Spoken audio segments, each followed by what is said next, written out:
Jurídicos y constitucionales, y para eso hemos invitado a un constitucionalista, el doctor Luciano López, a quien doy la bienvenida a RPP. Muy buenas noches, doctor López. Buenas noches, Fernando. Gracias por la invitación. Bueno, como usted sabe, el tema del cambio de la Constitución es un reclamo, es una idea política, algunos dicen una especie de mantra budista que se invoca para solucionar los problemas. Lo que hemos visto en otros países es que ha servido más bien para perpetuar en el poder a quienes proponen este cambio, sobre todo cuando se lleva a cabo a través de una asamblea constituyente que algunos creen que es un instrumento eficaz para disolver el Congreso y reemplazarlo de facto por una asamblea diferente a la elección que le ha dado mandato al Congreso desde el 28 de julio. ¿Cómo percibe usted, en primer lugar, qué recaudos, qué candados, que es la expresión que usted ha usado, se pueden usar para evitar arbitrariedades legales por parte de un poder ejecutivo, cualquiera que él sea? ¿Qué candados tenemos? Y luego vamos a hablar sobre el tema específico del cambio de la Constitución y la Asamblea Constituyente. Cuéntenos, por favor, cuál es esta propuesta que usted hace de introducir en nuestro marco normativo candados para, en buena cuenta, evitar la arbitrariedad política. Bueno, fundamentalmente lo que creo es que hay que poner en blanco y negro en la Constitución, Fernando, de que no procede la cuestión de confianza contra reformas constitucionales. Esto tiene dos fuentes hoy en día sin mover un ápice de la Constitución. El famoso informe de la Comisión de Venecia, no sé si recuerdan cuando Pedro Laechea hizo una consulta.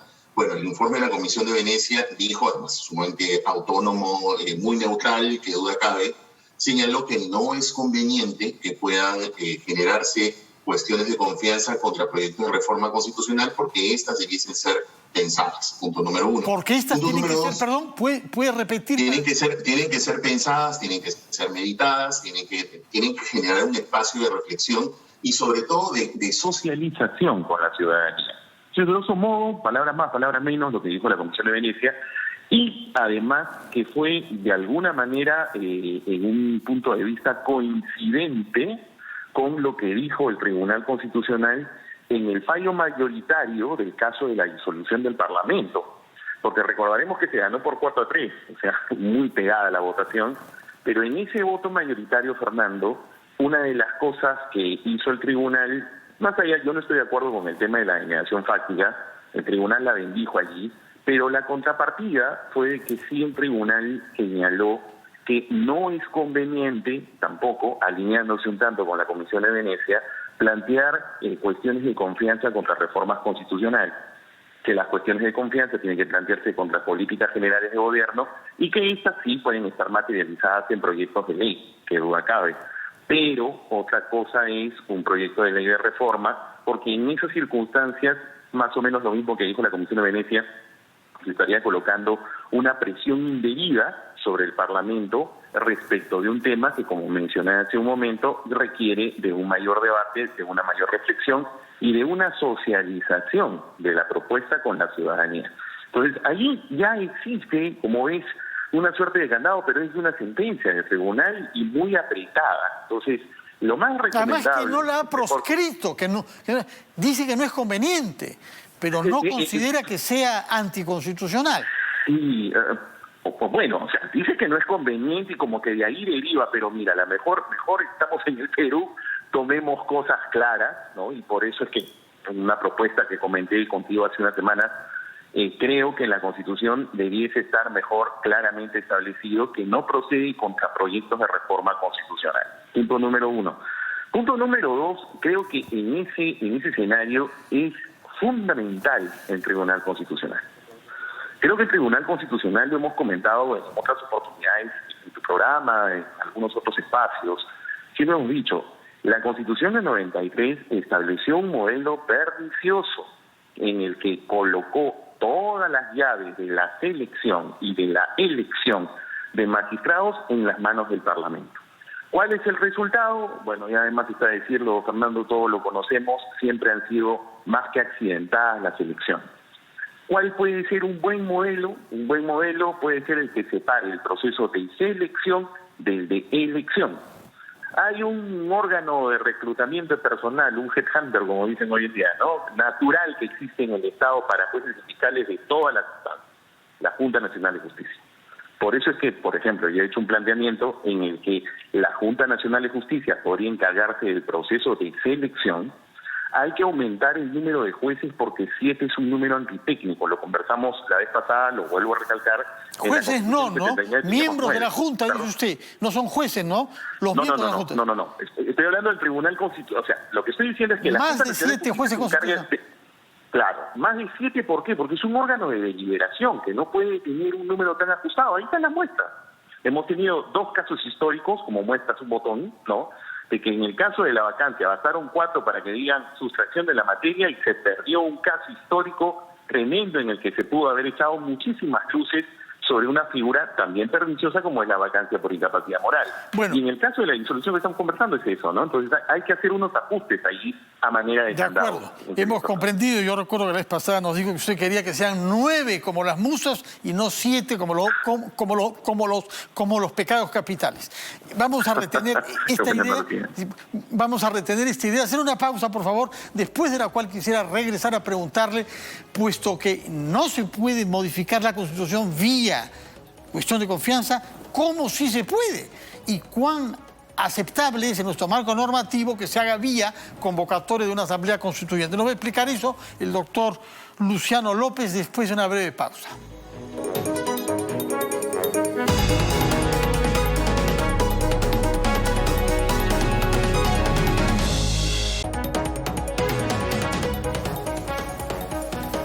Son las 7:35, estamos conversando con el doctor Luciano López, constitucionalista, que nos ha dicho 3 cosas. Primero, que no se debe pretender hacer una reforma constitucional vía cuestión de confianza que el Ejecutivo presenta al Parlamento. Número 2, que se debe pasar el Tribunal Constitucional de tener 7 miembros a 9 para favorecer la deliberación. Y en tercer lugar, que es lo más audaz, separar el proceso de selección de los candidatos, que podría ser hecho por la Junta Nacional de Justicia, separar ese proceso de la selección de la elección, que seguiría siendo hecho por el Congreso de la República. Ahora vamos a el margen que hay para cambiar la Constitución, sea parcialmente o, como algunos pretenden, totalmente. Bueno, hay 2 vías, Fernando. La vía más natural, y abro aquí un pequeño paréntesis y muy rápido, ya en el año 2013 el Tribunal Constitucional ha hablado sobre lo que ahorita voy a comentar.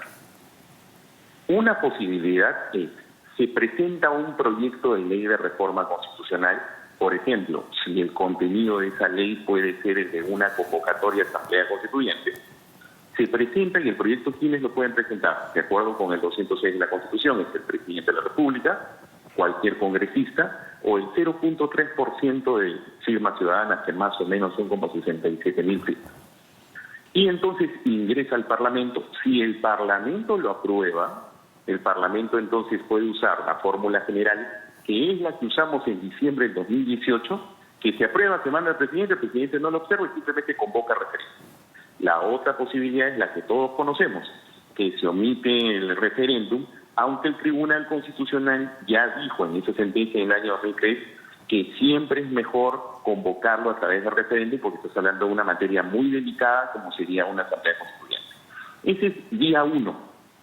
La otra vía, y sobre esto voy a citar también al profesor Francisco Eguiguren, él tiene un artículo en el año 2018, yo tengo un libro del año 2019, comprenderá que creo que ninguno de los dos avisoró un escenario como el de hoy, así que creo que nuestra opinión estuvo en otro contexto, pero tenemos una opinión muy similar. Pensamos que como la Constitución del 93 habló tanto de los mecanismos de democracia directa y sí los consagró, uno de esos mecanismos de democracia directa es el de compilar firmas, que es el 10% del último padrón electoral titánico, Fernando, porque son 2.5 millones de firmas, para que se consulte con una materia normativa a la población si quiere llamar a una asamblea constituyente. En el trayecto, Fernando, y ahí doy el dato, ya en el año 2003 hubo un ciudadano, Luis Chunga Chávez, que fue y compró un kit a la OMPE la OMPE se lo vendió, estaba de director de la OMPE, jefe de la OMPE, el querido Fernando Tuesta. Luego Fernando le anuló la venta, él apeló ante el jurado, y el Jurado Nacional de Elecciones dijo justamente que esa vía es totalmente posible. Y dijo, no, OMPE no ha debido anularle, porque es posible, de acuerdo con la Constitución, que un ciudadano compre un kit para poder convocar una asamblea constituyente siempre y cuando recaude esas firmas. Claro, nunca recaudaron firmas porque en realidad es titánico. Y ¿cuál es el objetivo de ese kit electoral? Convocar a un referéndum de consulta popular, de iniciativa popular. Este ciudadano es el que prohibió, no el Ejecutivo y no el Congreso. Si 10% de los electores inscritos en el padrón firman, se puede proceder a una convocatoria electoral, a un referéndum. Ya. Correcto. En ese fallo del año 2003, Fernando, del Jurado Nacional de Elecciones, el jurado dijo incluso cómo es el procedimiento. Dijo que si se consiguen el 10% de las firmas son presentadas al jurado, el jurado a través de las manda al RNI para que las valide, y están validadas, el jurado convoca el referéndum para consultar a la población dependiendo de cuál es el texto de la materia normativa. Por ejemplo, en el caso Chunga Chávez, era muy simple, decía convocar a una asamblea constituyente para que la gente vote si está de acuerdo o no en hacer eso. Claro, ese texto, por ejemplo, de ese caso concreto, no te daba las reglas de cuál era el perfil, cómo iba a ser. Claro, pero al menos sirve como un antecedente. Hay otro segundo antecedente, que es del año 2012, fallo también del Jurado Nacional de Elecciones, caso Trinidad.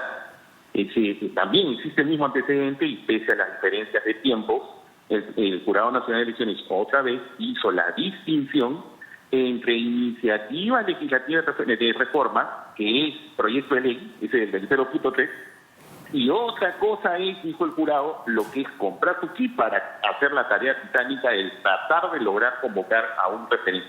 O sea que las vías existen, y esto que estoy diciendo, pese a que entiendo que hay varios colegas que opinan lo contrario, eso es normal también en el mundo del derecho. Sin embargo, aparte que el profesor Iguren lo ha dicho, yo también lo he comentado en el 2019, hay estos dos antecedentes del Jurado Nacional de Elecciones que dicen que esa vía es perfectamente posible. Los argumentos que sus colegas, que usted ha tenido la amabilidad de mencionar, sin dar nombres, no hace falta, ¿son cuáles? Sí, claro.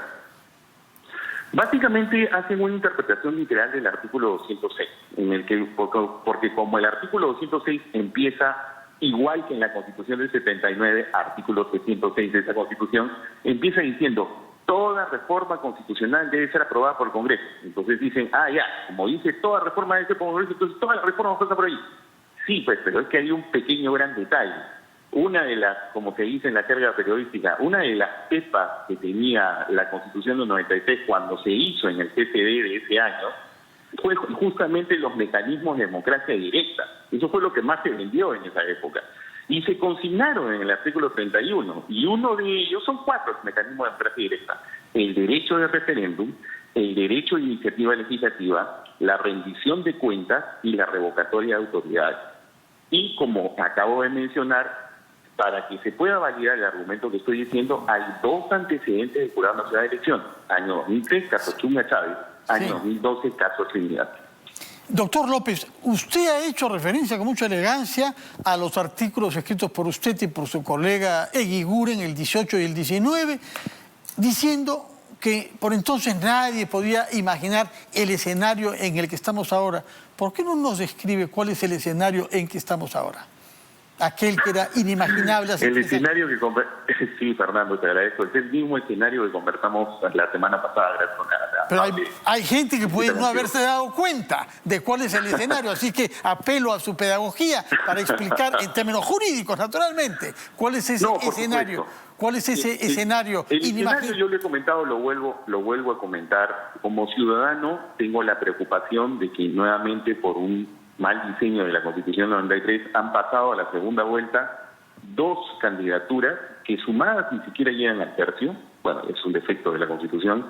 Ha pasado y son 2 candidaturas, una que promete algunas cuestiones que son reñidas con el orden constitucional. Les comentamos la vez pasada esto de tratar de desactivar la Defensoría del Pueblo, el Tribunal Constitucional. Bueno, ya después se ha moderado un poco, pero nos anuncia cosas complicadas, ¿no? Y la otra candidatura, bueno, que duda cabe, representa pues a un partido que llevó a cabo una dictadura, hay sentencias de corrupción, hasta el propio equipo técnico que tiene en materia económica, uno es un sentenciado por delito de cohecho, que es soborno, o sea, y en el último quinquenio su bancada parlamentaria fue la que ha generado pues unas graves crisis que todos conocemos. Entonces, son dos candidaturas que hay muchas, hay un gran porcentaje de la población que pues no sabe por quién va a votar, y justamente una opción puede ser el voto blanco o nulo. Yo no soy tan partidario de ello, pero definitivamente ese es el escenario. Por eso es que lo que creo, y lo conversábamos la vez pasada, en un escenario como este quizá la llave la puede tener el Parlamento actual, tomando algunos seguros para que nadie se salga del carril constitucional. Con los meses que les quedan, dividiendo el lapso para que hayan dos leyes. No. Ya contestó antes de que yo haga la pregunta, ya me leyó los ojos, parece. Contestó antes de la pregunta, ¿no? Porque quiero hacer saber que se ha rumoreado la posibilidad de que los congresistas se pongan de acuerdo para de los menos de 3 meses que les quedan, salgan 2 legislaturas diferentes, que es lo que se requiere para hacer cambios en la Constitución. Estimado Fernando, yo estoy en rotundo desacuerdo con esa figura porque me parece inconstitucional. Me parece inconstitucional porque es irrazonable. O sea, como he mencionado, el artículo 206 se habla de un mecanismo ordinario, es el que tú apruebas y lo llevas a referéndum. Omites si es que tiene 2 legislaturas ordinarias sucesivas.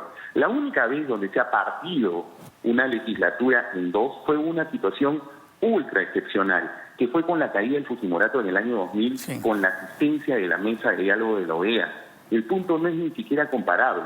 Lo más salomónico, y justamente para poder socializar reformas neutras como las que, por ejemplo, hemos propuesto, es que se aprueben y se deje convocado ya un referéndum para octubre o noviembre de este año, y que la ciudadanía, todos nos aseguremos de ratificarlas para que el gobernante que salga elegido sepa que no se debe salir pues del cauce constitucional. Bueno. Es mucho más legítimo y es mucho más socializado con los requerimientos que tiene la población de lucha contra la corrupción y estabilidad democrática. Doctor López, muchas gracias. Algo me dice que estamos destinados a vernos nuevamente algunas veces y que usted y sus colegas constitucionalistas tendrán mucho trabajo en los meses que vienen. Muchas gracias por su presencia en RPP y buenas noches. Gracias. Hacemos una pausa y después de haber hablado sobre temas técnicos y sanitarios y sobre temas constitucionales,